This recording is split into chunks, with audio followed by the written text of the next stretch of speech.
now? Yeah. We live, baby. Guess that's mine over there. We are live. Masao! Masao! The cameraman is going crazy. Man, it's a house party. So, ask the questions, ODD. What questions? What questions? Good. Now that's a good question. Yeah, like he's basically do the breakdown. What did you think about Black Panther? It took you long enough to see the damn movie. It's taking me long enough to see a lot of damn movies. All right, kids, to bring y'all up on speed, the Tribunal of Terror, known as the House of Payne, have all at least once got to see the Black Panther movie to celebrate its recent release on home media. That's how we were able to corner Mo Dirty over here. Corner. Because it seriously came to the point where it was like, we have to put you in a position where there are no more excuses. and then with its release on home media, then we got like the Blu-ray, we're cavemen like that. I'm sure some of y'all got I got cornered in the game of suicide. Some of y'all got the it blue ball. digitally. Some of y'all got it on Booties up. iTunes and whatnot, but we got the hard copy Blu-ray disc, and we able to put it on for the kid here. And well, I guess we like to pretend that the world wants to know what your impressions were on the movie. Oh, but that's so sweet of y'all. It was good. It was a good movie. It was really good. Well, I guess you can end it there. See yeah. No, I'm like, Hell no. that's the old page. That ain't us. That's before the war. That's the old price. Yep. So, get into how you like the movie. Tell us what you like first. Don't like The pros about the movie. the pros. Matter of fact, get into the cons first. It's more interesting that way. The cons. Yeah. Okay. I guess so. I'm trying to think because I don't like. I wanted more of Black Panther's father in it. I felt that scene where he killed his brother, to me emotionally would have been more impactful if I would have gotten closer to see their relationship. You know, I think people just felt like, oh, it's fucked up because they're just siblings. You know what I'm saying? And you won't do that to sibling, but I didn't get close to their relationship because I didn't see enough of it. It was just that quick. I wish I would have saw a lot more Killmonger. I wanted to see a lot more of him. But that's not more of a judge of a character per se, like how he played it. It's more of like storytelling, whatever. Like whoever was doing the scenes and stuff. It's not his character was great. I liked his character a lot. It was just Everybody did. Yeah. It's nothing. Hear about that poor 17-year-old girl who popped her braces? Yeah, you were saying this earlier. Dude, that's crazy. Like though. during the fight scene, y'all. That's crazy, man. And I hate to put you out on blast, sister, but I mean, come on, it's a funny story. You were a good sport about it. You put it up on social media. Oh, damn, you had your dentist get involved, and Mike B even paid to repair the braces. That's it. All's fair in love and war with that, man. So it's like the part before they had the trial by combat between Killmonger and T'Challa, and he's talking, and he takes the shirt off, and is welcoming everybody to the gun show. And I guess she got so thirsty that she's like, pop the brakes. And then she like spazzed out about it, playfully, I guess, on social media. And then the doctor, like her dentist, is just like, this cannot be like right now. Is this just fantasy? It's like the thirst is real with this one. And then Mike B was like, oh man, I'm sorry to hear that. It was like, more or less he footed the bill for it. Nice little fun after effect story. Yeah. To what to many have been a culturally significant movie. But we'll get into that later. He's pointing at the printer. I don't know why. Oh. But he was in the middle of saying that he needed more, that he had a fever. And his only prescription was more Killmonger. So tell him how you feel, Mo. Finish telling him how you feel. No, I like Killmonger a lot. I liked his ideology. Because I can relate to it. For anybody who doesn't know or can't tell from the video, I'm Puerto Rican and Ecuadorian, so it makes me Latino. If you, I'm not Arabic. It's in there, people. It's I'm not Arabic. People get confused. He is the playful terrorist. So yeah, exactly. He will, So I can he will understand. terrorize your cookout and flip everything over if ain't seasoned. involved. Yeah, definitely. White people food. So where the adobo at? Disgusting. Then I'll be right there Everything's behind them. adobo. I'll be right there behind them. How come Potassium, a lot of how come sodium. ain't no Lowry seasoning salt in this? These Who put adobo- the raisins in a potato salad? Take them blueberries out the damn mac and cheese. Y'all mess with my food, y'all got a problem. Blueberry and mac and cheese. Is that new? But let's talk about the movie. We're not stepping into the Matrix. Let's just go into the movie. Blueberry mac and cheese. And you never will. No, let's go into the movie. Don't step into the Matrix. I don't want to go down this road. All right, movie. What else? Cons, tons. Oh, cons. You wanted more Killmonger. I wanted more. You dug his ideology. I dug his ideology. You know, so I just don't want people to think that like I didn't like his character. It's just I felt there should have been more time with him. It's the same way I feel with Vulture from Spider-Man: Homecoming. I felt we should have given him more time. Michael Keaton was a boss. in I that. like the villain. I just thought he needed more Backseat scenes. chat he gave Pete.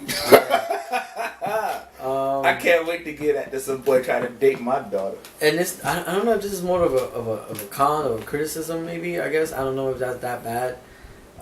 What's the guy's name that went against Claw? No, not Claw. Jabari. I mean, The Jabari. one- That's him. The one that. No, that I'm not Jabari.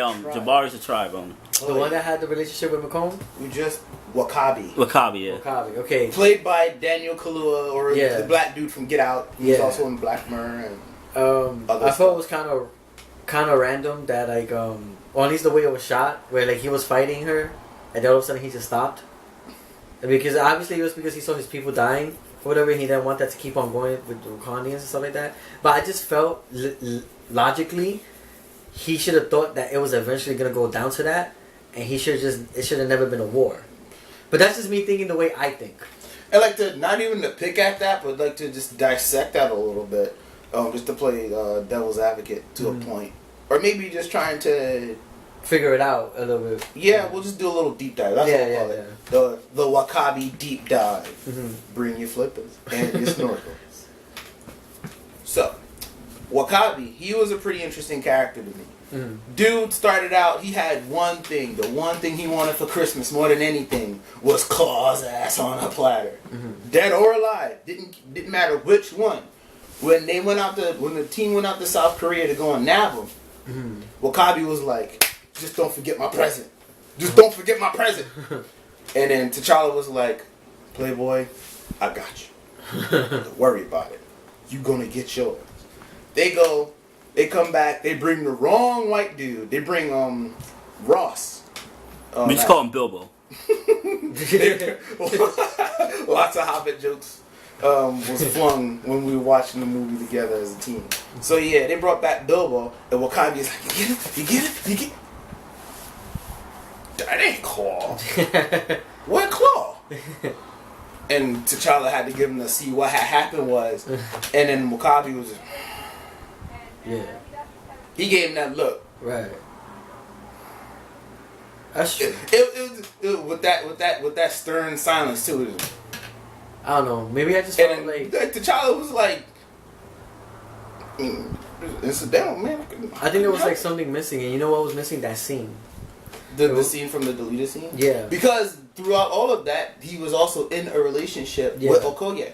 Which if you just watch the theatrical version, you don't know anything about that until the end of it. What I'm trying to say is that like when he didn't bring him Claw, and he got like, alright, like he said to bring Claw, right? Dead or alive. He said to bring him. That's all I want for Christmas. When he didn't bring him, I feel his emotional response, like that response to like, okay, you know what? He shouldn't be our king. I think was completely over exaggerated. Like he didn't look like he was at that point of betrayal if he didn't bring back Claw along. If Killmonger didn't bring back Claw, who knows what Wakabi would have been doing? Wakabi probably just been sitting up in his room. That's what I'm saying. Thinking like, about you. And but then like I felt like the way that I felt like, Sung Brandy, I'm sorry. That You're was a singing delayed Brandy. that was a delayed effect. I must confess. I'm pretty good at those. I feel like I'm a sniper, baby. like I don't know. There was just when he brung like Claw, right, Killmonger, and then all of a sudden he's like, yeah, you know what? I'm It's with the you. homie. You gave me my present. No Black Panther. We homies now. You know what I'm saying? Like, It's I like, felt, you are a man who knows how to get things done, and I am popping a bro chub for you. I feel like that was an overreaction of him. It's like the way that when he I brought... don't like it. I like, don't think it makes sense though. and you definitely... Like, I think that aspect of Wakabi came full bore when he brought Eric Stevens, a.k.a. Killmonger. Y'all seen the movie. Or at least, I'm going to at least pretend y'all saw the movie. Well, But when he brought him into the council, and then, you know, Killmonger is all asking me who I am, like that whole thing. Mm-hmm. Wakabi was just there the whole time. Mm-hmm. He's not a foreigner. No, he's one of us. Tell him who you are. Tell him who you are. Tell him who you are, dog. Tell him who you are. Tell him who you are. then he lifted up the I guess the ring, the chain that had the ring on it. Hi, auntie. He's one of us. And then the whole time, but I feel like you. Wakabi was like, this is... I'm feeling like Wakabi was like, this is the dude that gets things done. I'm Team Killmonger to the ride or die, to the death of... Then he looks around. That's true, but I would get that ambition from him if he showed that kind of disdain for Black Panther before those scenes. Like, right from the get-go, he was loyal to Black Panther. Well... Like, if yeah, the progression was that... Let's say Black Panther did this and failed, Black Panther did that and failed. Like, if he did a bunch of things that failed, then I can understand why he's like, yo, we want you to do this and that, and you've been messing up. Killmonger did this in one shot, and then like he did it. Why should we be worshiping you as king? Maybe he should be a king. And then him finding out that he's actually, relatives of like he's actually a legit prince. That's just more reason for him to turn on Black Panther. But I feel like for him to just like without question, just turn on Black Panther like that for no real reason. Well, I mean, the reason is because he didn't do his job, but I felt like there should be more. Like there should have been more to that, to his character, where I saw emotionally he should have like turned on Black Panther, and that scene that was that deleted scene where he was emotional about Claw, that was the scene that they needed. They needed that scene where like you see him emotional about Claw. he needs to be emotional about Claw. Like he just said, "Yo, just get him." And because we just need to get rid of him. That's it. Like he talked about it like it was like just another mission, and then like it was just another mission. But when Black Panther didn't get him, he felt so personal about it, and I felt like that didn't make sense because you just talked about it like a mission, but then all of a sudden it's personal. If they would have had that scene that he was talking to Michonne and saying that we need to get him back because then that makes sense because you show the personal side for him. To that point. I feel like they didn't hint at it as aggressively as maybe you were hoping for. But there was a scene where T'Challa and Wakabi were talking when Wakabi fed the CGI rhino that you were right. They were getting into a little bit of politics right then and there. Right. Wakabi was more or less on team. I got your back, bro. Not even. He was on team Wakanda to just stay in Wakanda business, and T'Challa. Because I guess they go way back like car seats. So T'Challa, for the longest time, looking at how his father ruled, they were all Wakanda just stay in Wakanda business. That's why he ended up killing his brother.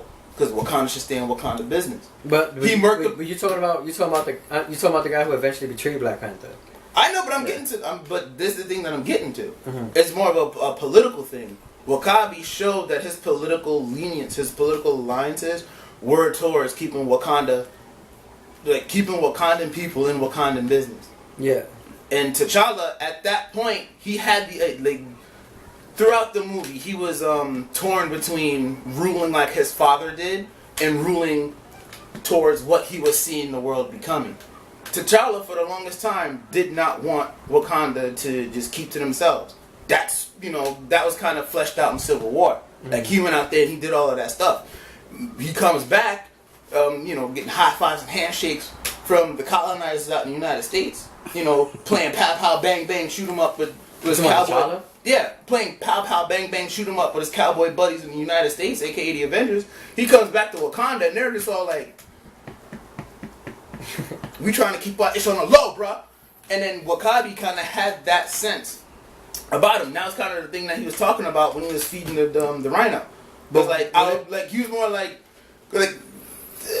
Not to use a political term, like Wakabi seem to side with the conservative side of Wakanda. Everybody's like, let's just keep our head down. Let's just keep about our business. But T'Challa was like, I don't know, man. I feel like we could be doing a lot more for the world, which is like, and to bring. I didn't get that though. I'm gonna continue. But like to hammer on to what you were saying, the fact that Killmonger is all, let's go out there and retake what's ours.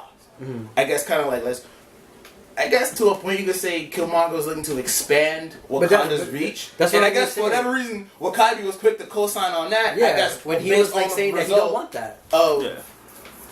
But then I guess he didn't. That's what I was want trying to say. Maybe he didn't want it the way T'Challa wanted to do it. If that was the case, that was because I don't see it that way. T'Challa throughout the whole movie did not showcase that he wanted to take Wakanda out of that isolationism.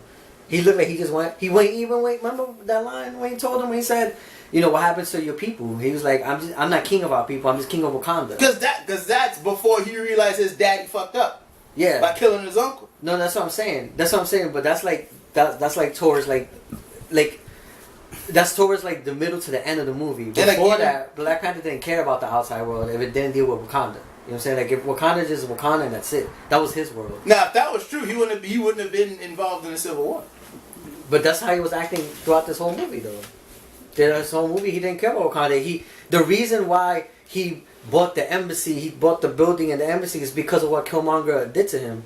I think the whole point of Killmonger in that movie was that Killmonger was a radical vision that needed to be implanted into Black Panther's mind. Where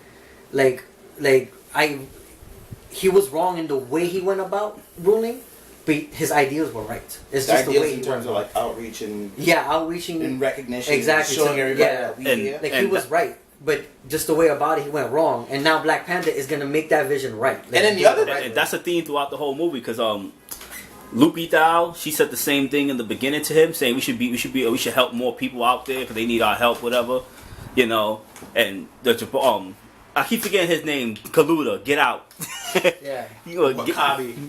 Wakabi basically said, listen, if you need me to take someone out, I'll do it for you, But I'll help, but I won't bring their issues over here. Mm-hmm. So the whole theme was like, help our brothers next door. Yeah. Like we're being treated like garbage. We gotta help our brothers. That's why I was saying that. If we bring people here, we bring their problems. That's why I felt it was so we go out there and help them. What he was saying about Wakami, that's the guy? Yeah, Wakabi. Get out. The Get Out guy? Us, yeah. Because if he's like conservative and wants Wakanda to say Wakanda, then he shouldn't have joined Killmonger because Killmonger was doing the complete opposite.